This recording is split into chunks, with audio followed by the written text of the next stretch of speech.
आज हम देखने जा रहे हैं टॉप 10 सर्वाइवल मूवीज जो आपको मंत्र मुक्त कर देंगी अपने स्टनिंग विजुअल्स से। इस लिस्ट में कुछ ऐसी मूवीज हैं जो आपने कभी ना देखी और ना ही सुनी होंगी। इन मूवीज में आपको देखने को मिलेंगे खूबसूरत बर्फीले पहाड़, तपते रेगिस्तान, विशाल समंदर और घने जंगल। मैंने ये हिडन जेम्स सैकड़ों घंटों तक कई सारी मूवीज देखने के बाद ढूंढ के निकाली है। वादा करता हूँ आपको ये मूवीज देखने में बहुत मजा आने वाला है, इसलिए बिना स्किप किए पूरा वीडियो देखिए। तो चलो शुरू करते हैं। Life is about courage and going into the unknown. Number 10 पर है द हंटर। 2011 में रिलीज हुई ये एक ऑस्ट्रेलियन ड्रामा थ्रिलर फिल्म है। इस फिल्म में विलियम डेफो, फ्रांसिस ओकॉनर और सैम नील मुख्य भूमिका में हैं। विलियम डेफो मार्टिन के रूप में एक ऐसे मर्सेनरी की भूमिका निभाते हैं जिसका मिशन है आखिरी तस्मानियन टाइगर को खोजना। लेकिन ये कोई साधारण शिकार नहीं है। कल्पना कीजिए, सांस रोक देने वाला तस्मानिया का जंगल, एक रहस्यमय बायोटेक कंपनी और एक परिवार जो मार्टिन के दिल को छू लेता है। जैसे जैसे वो अपने चालाक शिकार का पीछा करता है, मार्टिन की नैतिक दिशा बदलने लगती है। क्या वो अपना मिशन पूरा करेगा या इस दुर्लभ जानवर की रक्षा करेगा? डेफो का अभिनय बिजली की तरह है और सिनेमेटोग्राफी भाई साहब बिल्कुल ही शानदार, जानदार, जबरदस्त। ये इंसान बनाम प्रकृति का एक ऐसा खेल है जहां सही और गलत की रेखाएं धुंधली हो जाती हैं। द हंटर सिर्फ एक फिल्म नहीं है, ये एक थॉट प्रोवोकिंग जर्नी है जो आपको इंसानी महत्वाकांक्षा पर सवाल करने के लिए मजबूर कर देगी। भाई इस छुपे रुस्तम को गलती से भी मिस मत करना। नंबर 9 पर है द सर्वाइवलिस्ट। 2015 में रिलीज हुई ये एक पोस्ट अपोकलिप्टिक थ्रिलर है। इस फिल्म में मार्टिन मैकैन, मिया गॉड, ऑल्वेन फोएरे मुख्य भूमिका में है। अगर आपको पोस्ट अपोकलिप्टिक थ्रिलर फिल्में पसंद हैं, तो द सर्वाइवलिस्ट आपके लिए है। एक ऐसे भविष्य की कल्पना करें जहां जनसंख्या और भोजन की कमी ने समाज को पूरी तरह बर्बाद कर दिया है। मार्टिन मैकैन ने सर्वाइवलिस्ट की भूमिका निभाई है जो अकेला जंगल में अपनी खेती करता है और अपना जीवन बचाए रखने के लिए सख्त नियमों का पालन करता है। उसकी जिंदगी तब बदल जाती है जब दो महिलाएं, कैथरीन और उसकी बेटी मिल्जा, मदद मांगते हुए आती हैं। क्या वो एक दूसरे पर भरोसा कर पाएंगे या फिर ये रिश्ता टूट जाएगा? इस फिल्म में सर्वाइवल, ट्रस्ट और मानव संबंधों की नाजुकता को बखूबी दर्शाया गया है। इसकी इंटेंस और एटमॉस्फेरिक सिनेमेटोग्राफी आपको इस क्रूर दुनिया में खींच कर ले आएगी। नंबर 8 पर है the society of the snow. 2023 में रिलीज हुई ये एक स्पेनिश सर्वाइवल ड्रामा है जो कि बेस्ड है एक ट्रू स्टोरी पे। इस फिल्म में कोई एक मुख्य किरदार नहीं है, बल्कि हर एक किरदार का अपना एक इंपॉर्टेंस है। इस फिल्म में दिग्दर्शक J.A. बायोना आपको यूरुग्वायन एयरफोर्स फ्लाइट 571 की सच्ची कहानी दिखाते हैं, जिसमें एक उरुग्वायन रग्बी टीम को 72 दिनों तक जीने की जद्दोजहद करनी पड़ती है। इस हार्ट ब्रेकिंग फिल्म में आप देखेंगे कैसे लिमिटेड संसाधनों, ठंड और भूख से लड़ते हुए सर्वाइवर्स को कड़े फैसले लेने पड़ते हैं। नर मांस भक्षण का मुश्किल फैसला और साहसी एक्सपीडिशन उन्हें आखिरकार बचाव तक ले जाता है। शुरुआती दुर्घटना से लेकर मदद के लिए किए गए साहसिक प्रयासों तक ये फिल्म इंसानी सहन शक्ति की सीमाओं और एकजुटता की शक्ति को दर्शाती है। एंड इसकी खूबसूरत और खतरनाक लोकेशंस, रियलिस्टिक पोर्ट्रियल और इमोशनल डेप्थ इस फिल्म को बनाते हैं एक must watch. The society of the snow एक ऐसी कहानी जो आपको हिला कर रख देगी और आपके दिल को छू जाएगी। Don't miss it.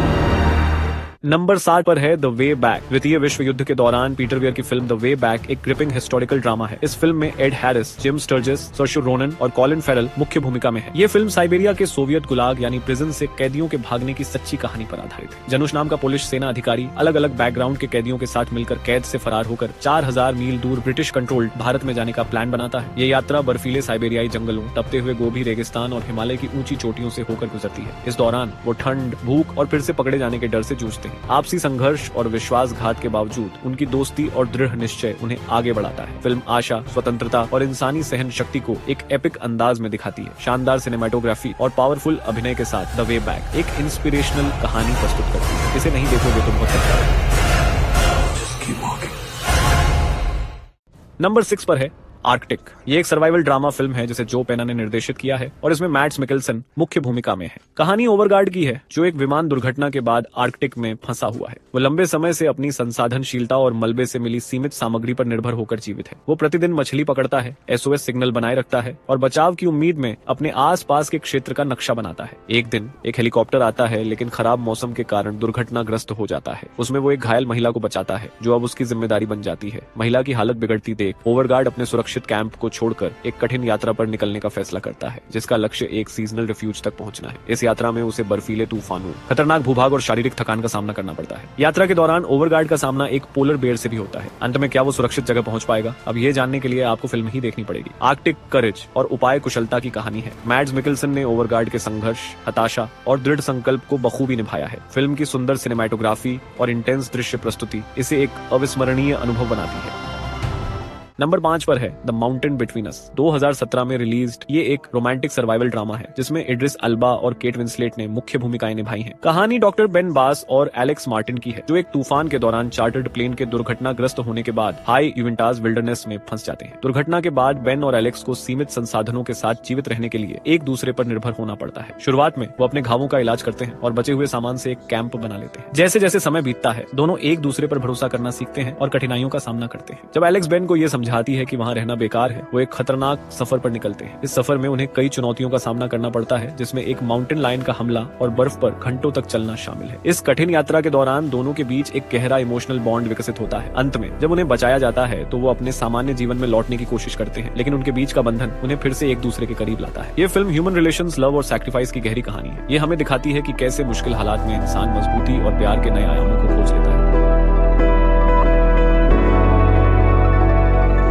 नंबर 4 पर है the secret life of Walter Mitty. 2013 में रिलीज्ड ये एक कॉमेडी ड्रामा फिल्म है जिसे बेन स्टिलर ने निर्देशित किया और मुख्य भूमिका में भी वे खुद हैं। हालांकि ये एक पारंपरिक सर्वाइवल मूवी नहीं है, लेकिन ये हमें एक रोमांचक सफर पर ले जाती है। ये कहानी है वॉल्टर मिटी की जो लाइफ मैगजीन में नेगेटिव्स एसेट मैनेजर के रूप में काम करता है। वो अपनी लाइफ बोरिंग तरीके से जीता है। वो अक्सर एडवेंचरस लाइफ जीने के सपने देखते रहता है, लेकिन अपने डरपोक स्वभाव की वजह से एडवेंचर तो दूर अपने पसंद की लड़की से अपने मन की बात तक भी नहीं कर पाता। एक दिन उसे अपनी एडवेंचरस लाइफ जीने का मौका मिलता है। वो ऐसे कि लाइफ मैगजीन के एक फाइनल प्रिंट में से एक नेगेटिव गायब हो जाती है और वो नेगेटिव निकाली थी मशहूर फोटोग्राफर शॉन ओकॉनेल ने। अब वो नेगेटिव हासिल करने के लिए शॉन को ढूंढना जरूरी है, लेकिन शॉन अपने फोटोग्राफी की वजह से हमेशा ट्रैवलिंग करता रहता है। तो शॉन को ढूंढने की और वो मिसिंग नेगेटिव हासिल करने की जिम्मेदारी दी जाती है वॉल्टर को, और इस प्रकार वॉल्टर निकल पड़ता है एक रोमांचकारी सफर पर। वॉल्टर ग्रीनलैंड, आइसलैंड और हिमालय का सफर करते हुए ढेर सारी चुनौतियों और खतरों का सामना करता है। इन अनुभवों से उसे आत्मविश्वास और उद्देश्य की भावना मिलती है। ग्रीनलैंड में हेलीकॉप्टर से समुद्र में कूदना,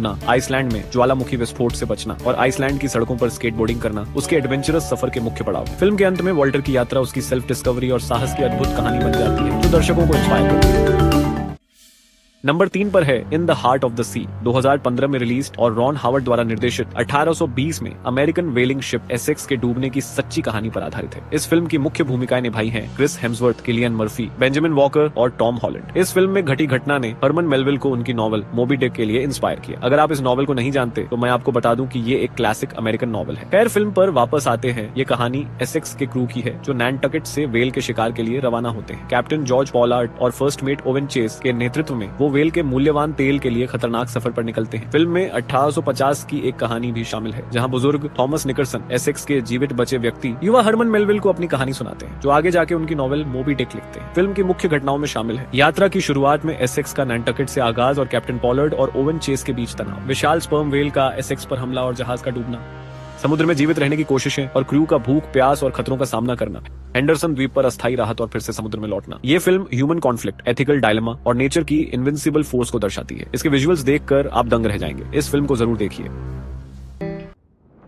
और आखिरकार नंबर 1 पर है द रेवेनेंट। नंबर 1 पे इसके अलावा और कोई मूवी हो ही नहीं सकती। 2015 में प्रदर्शित ये एक हिस्टोरिकल ड्रामा फिल्म है जिसका निर्देशन अलेखांड्रो गोंजालेज इन्यारिटू ने किया है और इसमें लियोनार्डो डिकाप्रियो, टॉम हार्डी और डोमिनोल ग्लीसन मुख्य भूमिकाओं में हैं। और हाल लियोनार्डो डिकाप्रियो को इस फिल्म के लिए बेस्ट एक्टर का ऑस्कर अवार्ड भी मिला है। इससे आप अंदाजा लगा सकते हैं कि उनकी परफॉर्मेंस इस फिल्म में कैसी होगी। बात करते हैं इसकी कहानी की। ह्यू ग्लास यानी लियोनार्डो एक फ्रंटियर्समैन और फर ट्रैपर है जो अमेरिकन फ्रंटियर में अपने हंटिंग टीम के साथ जाता है। एक दिन ग्लास पर एक ग्रिजली बेयर द्वारा ब्रूटल अटैक होता है जिससे वो गंभीर रूप से घायल हो जाता है। उसकी टीम के साथ ही विशेषकर जॉन फिट्जजेरल्ड यानी कि टॉम हार्डी उसे मरता हुआ छोड़कर चले जाते हैं। हालांकि ग्लास अदम्य साहस दिखाते हुए किसी तरह से जीवित बचता है। वो हार्श विल्डरनेस में सिवियर इंजरीज, खराब वेदर और भूख का सामना करते हुए अपनी यात्रा जारी रखता है। अपनी जर्नी के दौरान ग्लास नेटिव अमेरिकन ट्राइब्स से भी मिलता है जो उसकी यात्रा को और भी कठिन बना देते हैं। ग्लास का अल्टीमेट गोल होता है फिट्जजेरल्ड से बदला लेना। अपने दर्द और धोखे की भावना को संजोए हुए ग्लास अंततः फिट्जजेरल्ड को खोज निकालता है और दोनों के बीच एक इंटेंस कॉन्फ्रंटेशन होता है। द रेवेनेंट एक ग्रिपिंग कहानी है जो सर्वाइवल, रेजिलियंस और रिवेंज के थीम्स को एक्सप्लोर करती है और लियोनार्डो डिकैप्रियो के दमदार परफॉर्मेंस और मेस्मराइजिंग सिनेमेटोग्राफी के कारण ये एक अनफॉरगेटेबल एक्सपीरियंस बन जाती है। भाई, अगर ये नहीं देखा तो कुछ नहीं देखा।